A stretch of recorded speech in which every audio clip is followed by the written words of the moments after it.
pitch is about like this, the angle. And so it'd be like sitting there in the press box and having thousands upon thousands upon thousands of people armed with guns walking up the bleachers, shooting at you, and obviously wanting to kill you. I have been there, and Brenda and I were there some time ago, 10 years ago, I think. I'll never forget this. We'd come and parked, and then you go to the top of a little round top, and then you can look down in the battlefield. And Brenda went first, and I was behind her a few feet, and she turned around, and she looked over there, and she turned at me, and she goes, "Oh my God." And that's what happens. So the 20th Maine is up there, 350 strong, 10,000, 20,000 Confederate troops are coming up the hillside. And I thought you might be interested in hearing this. This is partially a commentary as well as a direct quote by a survivor. This is what it was like. In less than a half an hour, some 40,000 rounds were fired on that slope. Saplings halfway up the hill were gnawed in two by bullets. The Alabamians drove the Maine men from their positions 5 times. 5 times they fought their way back again. At some places, the muzzles of the opposing guns almost touched. Quote, "The edge of the conflict swayed to and fro," Chamberlain said, quote, "with wild whirlpools and eddies. At times I saw around me more of the enemy than my own men, gaps opening, swallowing, closing again, squads of stalwart men who had cut their way through us, disappearing as if translated, all around a strange mingled roar." A third of Chamberlain's men fell, 130 out of 386.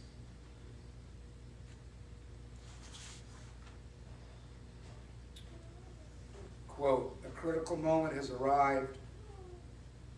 We can remain as we are no longer," Private Garish remembered thinking. "We must advance or retreat.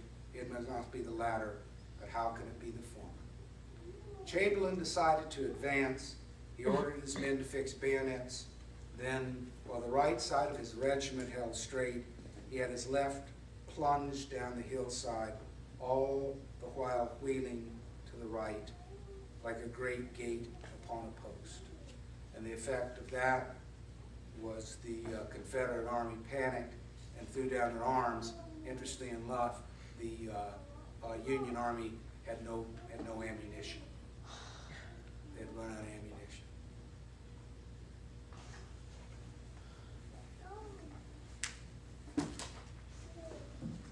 I'm of the opinion, and I'm no Civil War historian, that changed the history of the world. Personally, I think that's what happened. Chamberlain repelling the Confederate Army. But be that as it may, we do know this, that on July 3rd, 1863, the rebels, led by George Pickett, walked at a deadly pace from Seminary Ridge across a 2-mile stretch of farmland into a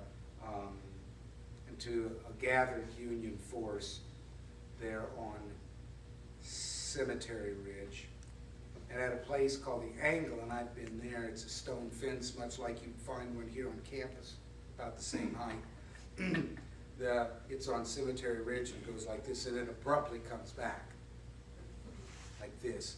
So the Union Army's here.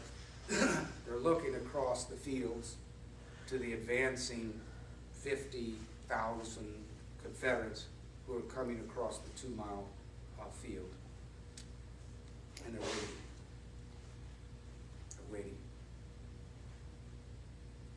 They're waiting. A survivor wrote of this particular battle that most of us know as Pickett's Charge.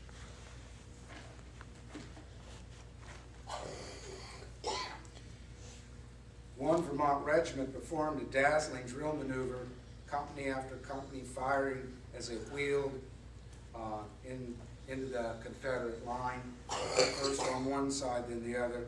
The fighting was furious as any seen during the war. Quote, seconds or centuries, minutes, ages, men fire into each other's faces, not 5 feet apart.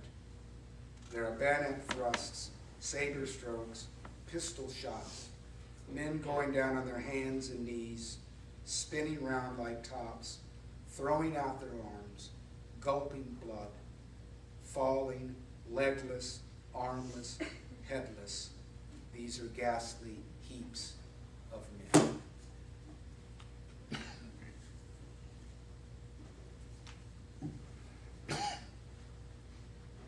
The Confederate Army was repelled there at the angle 5 times.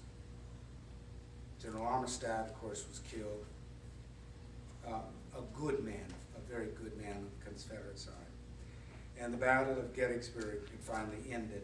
The result, the North lost 23,000 casualties.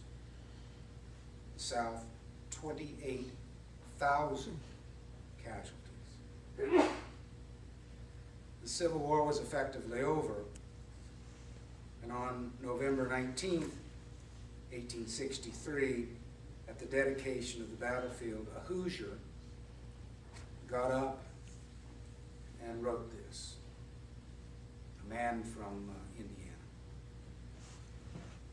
As a result of this battle, 407 years ago, our fathers brought forth on this continent a new nation conceived in liberty and dedicated to the proposition that all men are created equal. We are now engaged in a great civil war, testing whether that nation or any nation so conceived and so dedicated can long endure. We are met on a great battlefield of that war. We have come to dedicate a portion of that field as a final resting place for those who here gave their lives that that nation might live. It is altogether fitting and proper that we should do this. But in a larger sense, we cannot dedicate, we cannot consecrate, we cannot hallow this ground. The brave men, living and dead, who struggled here have consecrated it far above our poor power to add or detract. The world will little note nor long remember what we say here, but it can never forget what they did here. It is for us, the living, rather to be dedicated here to the unfinished work which they who fought here have thus far so nobly advanced.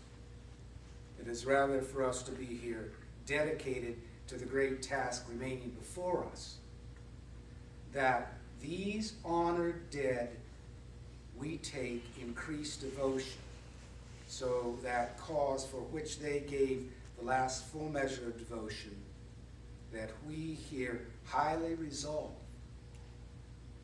that these men shall not have died in vain, that this nation under God shall have a new rebirth of freedom, and that government of the people, by the people, and for the people shall not perish from this earth.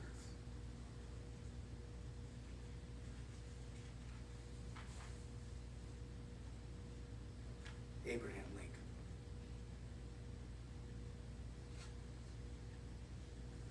You would also want to know that in 1868, General John A. Logan inaugurated a national day to decorate the graves of Civil War veterans. It was, when I was a boy, called decoration. Now, we honor all who have fallen besides those who fell in the Civil War, and it is called Memorial Day. Hence it is Memorial Sunday.